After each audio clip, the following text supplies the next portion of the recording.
Joining us now, Texan and Disc Golf Hall of Famer Andy Young. Questions for Andy? Hi, Andy. Hi, Zoe. Welcome to Waco. We're so honored to have you here. For Thank our you. viewers, can you tell everyone, I'd say your PDGA number and how long you've been playing? My PDGA number is 2094. I joined the PDGA in 1982. I have been playing for, this is my 40th year. Wow. Wow. Did you ever think that you would be right here with a microphone and the press conference for the Disc Golf Pro Tour? No. Is it exciting to see the absolute explosion growth of disc golf? Oh my God, yes. I have been pioneering this sport, as I just said, for going on 40 years. I have been through peaks and valleys, small growth spurts. Some, 20 years ago, we started to see growth spurts. The last 2 years has been unbelievable. So yeah, I've seen it all. Wonderful. Can you share with us your top couple of, probably your favorite or best accomplishments in the sport? Well, I started the sport in New Orleans, was moved up to the Midwest for a little bit, where immediately became like regional coordinator, and then transferred down to Houston, Texas in the prime of my own career, and there was absolutely no place to play at all. So I was questing the world title in 1990. I could see it. I was going to Phoenix, but yet I was in a place where there was no place to practice. And so not only that, but Mother Nature decided that I was going to become a mom. So I had to shift gears completely to grassroots, and I started pioneering and starting the sport in Houston, Texas.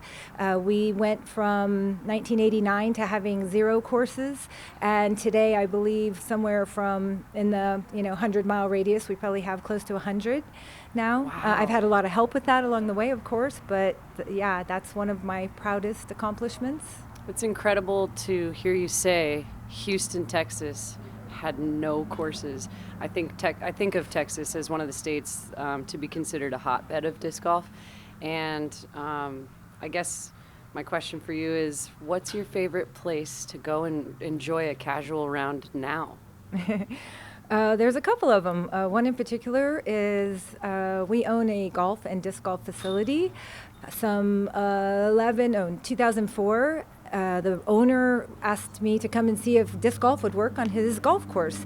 And I went and looked at that, but I said, what about the wooded perimeter here? What's going on there? I said, that's where your disc golf course is. And so we went ahead and designed that. And some 7 years later, after working hand in hand with him, we ended up purchasing the entire facility. So Spring Valley Golf and Disc Golf is my home, and of course, my favorite place to play. Cool. Very, very cool. And for all of you out there, I hope you have a chance to visit. Just got to ask this one. What's the go-to driver and what's the go-to putter? More than happy to tell you that. My go-to driver is a Latitude 64 Mall. Please bring back the gold version. Please. My straight. And I threw the rock forever. The rock rocks. I have said that forever and ever and ever. And then I putt with Latitude 64 Spike, and I'm also toying with the Lone Star Jackrabbit. Cool. And Lone Star is a local disc manufacturer here to Texas. Actually, they came to consult with us, a plastics manufacturer right up the road from where we live, and the boys both played, and they wanted to ask some questions about getting into molding discs, and so we kind of helped them out on the ground floor, and now they can barely keep up with themselves. Very, very cool. I could sit here and talk to you all day, but I don't want to hog the microphone. I just want you to know that we're all honored to have you here and to have you watching and supporting disc golf. And here's Brian Earhart. Thank you. Hi there, Andy. Hi. Got a couple questions for you. Your PDGA is 2094. Mm-hmm. You've been a member since '83, and something I like to always bring up, especially to people that have been in the game for a long time. As of 2020, I believe there were 1,215 approved discs for the PDGA. Of these 1,215 that are maybe out of production, which discs that are not being made do you wish new players knew more about? Well, they need to know that we all started with moonlighters with phosphorus in them to give them weight. That's what we all began with, rounded noses, and we thought they flew really far. On my way to my first Worlds in '84, we went up and stopped in Michigan at Discraft when it was just Jim and Gail, and they had a brand new disc that they had just come out with called a Phantom. And on that trip, I happened to have a trunk full of this Innova disc called an Eagle. And so we picked up the Phantom, we went on to Rochester, opened the trunk and had those to sell, sold every single Eagle in a heartbeat, and then I was going to use this Phantom, and I was told that I couldn't because there weren't 100 of them in circulation yet. And those are early discs. And to clarify, the Eagles you're talking about are not the same as the Eagles that people are throwing now, correct? It's called the Arrow today. Exactly.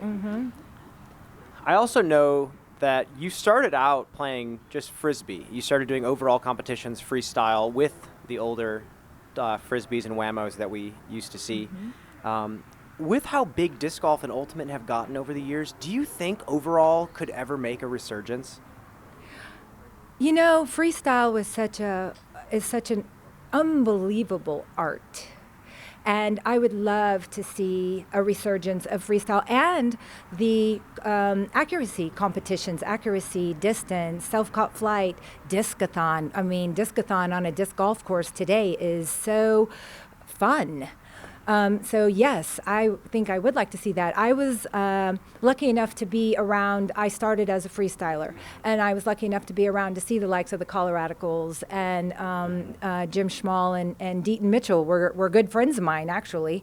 And so I was very lucky to be able to see the art of that era for freestyle. I just have one last question for you. Again, I'm very interested in where we come from, and I'm very grateful for the people like you who have set the path for the rest of us to even think about making a living in disc golf. Pretty incredible. But something I found very incredible from back when you were playing a lot of disc golf was the best players also seem to have to be the best promoters of the sport, way outside of just making a post on social media. Can you comment on some of the things you had to do before it was very easy to just press a button? Oh my God. First tournament I ever did, borrowed money from the bank. Borrowed money from the bank to put it on, and we got a nacho stand, and we thought we were going to have all these spectators, and so we really went all out for that. And needless to say, we were able to pay that off, but it took a little while. Another really fun thing was in 1984, the World's Fair was in New Orleans, and we were able to get the word out to Texas. Most of the players that would come were Austin. We had to go all the way to Austin or Shreveport, and so they all you send letters or you make phone calls, and they all came. And the perk was we all got to go to the World's Fair for free. Simpler times back then. Well, we're so grateful that you've done all that you've done for the sport of disc golf, especially in Texas. And I've been to Houston and played disc golf in Houston, and it's fantastic out there, and the community out there is bustling, to say the least. So thank you so much, and have a great week. Thank you. Hey, Andy. It's Hi. Hayden with the PDGA. Hi. Talking a little Disc Golf Hall of Fame. What's new with the Hall of Fame, recent updates, and what does 2022 look like? As you guys may or may not know, I became the administrator from Speedy going on 3 years now, and brought George Sappenfield in. He and I were inducted together in 2018. Never in my wildest dreams would I ever expect to find myself here as the now executive director. We became a 501c3 last year, achieved a nonprofit as an educational nonprofit because one of our biggest goals is to educate today's generations about the founders who planted the seeds as to why they're here, being able to like make a living at it almost, things that we just dreamed of. We have worked tremendously to establish new relationships with the current media. We have this wonderful opportunity with Disc Golf Network to introduce more of the Hall of Famers to the next generations. And we've also been working on some of updating criteria for elections. There's always been a bit of the elections have always been fair, but a closed process. There's been many questions about what is that process. And so another one of our goals is to bring more transparency to that. And in order to do that, we've had to do a lot of homework and a lot of studying of the of other halls of fames to see where the parallels are and what are the best things to do for this Disc Golf Hall of Fame, because we're still pretty young. Thank you, Andy. Thank you for everything you've done. Thank you. Andy, thank you. We'll be right back.